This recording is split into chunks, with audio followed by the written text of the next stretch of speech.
Bengali home cook চ্যানেলে আপনাকে স্বাগত জানাচ্ছি। আজকে আমরা বানাচ্ছি খুবই মজার স্বাদের একটি সেমাই। সেমাই আমরা সচরাচর যেভাবে রান্না করে থাকি সেভাবে রান্না না করে আজকে আমরা বানাচ্ছি ক্যারামেল স্বাদের সেমাই। তা চলুন দেখে নেওয়া যাক কি করে এই মজার সেমাইটি রান্না করা যায়। আর আপনি আমাদের চ্যানেলে নতুন হলে আপনাকে রিকোয়েস্ট করব আমাদের চ্যানেলটি সাবস্ক্রাইব করার জন্য।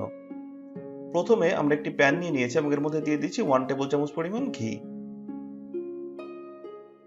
ঘিটা একটু গলে আসলে আমরা এর মধ্যে দিয়ে দিচ্ছি হাফ কাপ পরিমাণ সেমাই।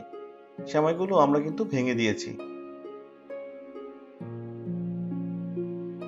তারপর আমরা ঘিয়ের মধ্যে সেমাইগুলো ভেজে নেব অল্প আঁচে, যতক্ষণ না পর্যন্ত সেমাইটা একটু লালচে কালার হয়ে আসছে। সেমাইটা ভেজে নিলে কিন্তু দুধের মধ্যে সেমাইগুলো গলে যাবে না এবং খেতে কিন্তু খুবই মজার লাগবে। সেমাইগুলো ভাজা হয়ে গিয়েছে। এ পর্যায়ে আমরা চলে যাচ্ছি আমাদের দুধগুলো জাল দিতে। এখানে আমরা 4 কাপ পরিমাণ দুধ নিয়েছি।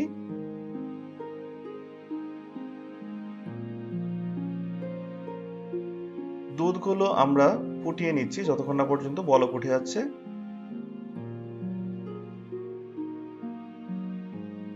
দুধে বলক ওঠা মাত্র আমরা এর মধ্যে আমাদের ভাজা সেমাইগুলো দিয়ে দিচ্ছি।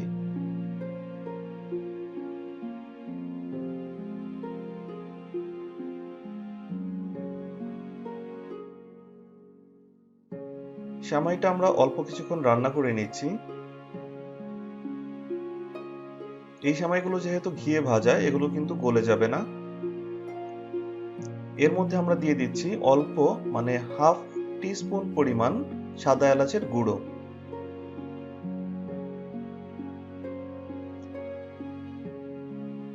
সেমাইটা যখন মোটামুটি হয়ে আসছে তখন আমরা চলে যাচ্ছি আমাদের ক্যারামেলটা বানানোর জন্য। তার আগে আমরা বাদামগুলো ভেজে নিচ্ছি। আমরা 1 টিস্পুন পরিমাণ ঘি দিয়েছি এবং এর মধ্যে দিয়ে দিচ্ছি কিশমিশ এবং বাদাম। এগুলো আমরা ভেজে নিচ্ছি অল্প আঁচে যেন পুড়ে না যায়, এবং কিশমিশগুলো ভাজার সময় কিন্তু ফুলে উঠবে। যখনই ফুলে উঠবে আমাদের ভাজার কাজটি কিন্তু শেষ হয়ে যাবে। এখন আমরা চলে যাচ্ছি ক্যারামেল বানানোর জন্য। ক্যারামেল বানানোর জন্য আমরা একটি প্যান নিয়ে নিয়েছি এবং এর মধ্যে দিয়েছি হাফ কাপ পরিমাণ চিনি।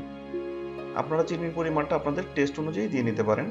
আমরা কিন্তু কোনো পানি ব্যবহার না করে এই ক্যারামেলটা বানাচ্ছি, কিন্তু আপনারা চাইলে কিন্তু সামান্য একটু পানি দিয়েও ক্যারামেলটা তৈরি করতে পারেন।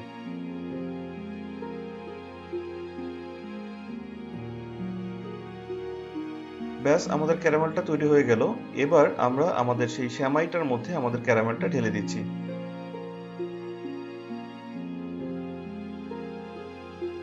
এবং আমরা কিন্তু বাদামগুলো সবার শেষে দিব, আপনারা চাইলে কিন্তু আগেও দিয়ে দিতে পারেন। ব্যাস, তৈরি হয়ে গেল আমাদের খুবই মজার স্বাদের ক্যারামেল সেমাই। আশা করছি খাবারটি আপনারা বাসায় বানাবেন এবং আমাদেরকে জানাবেন খেতে কেমন হয়েছে। আর যদি ভালো লেগে থাকে তাহলে আমাদের চ্যানেলটি সাবস্ক্রাইব করতে ভুলবেন না। আবার দেখা হবে নতুন কোনো ভিডিও নিয়ে, নতুন কোনো রেসিপি নিয়ে। ভালো থাকবেন, সুস্থ থাকবেন।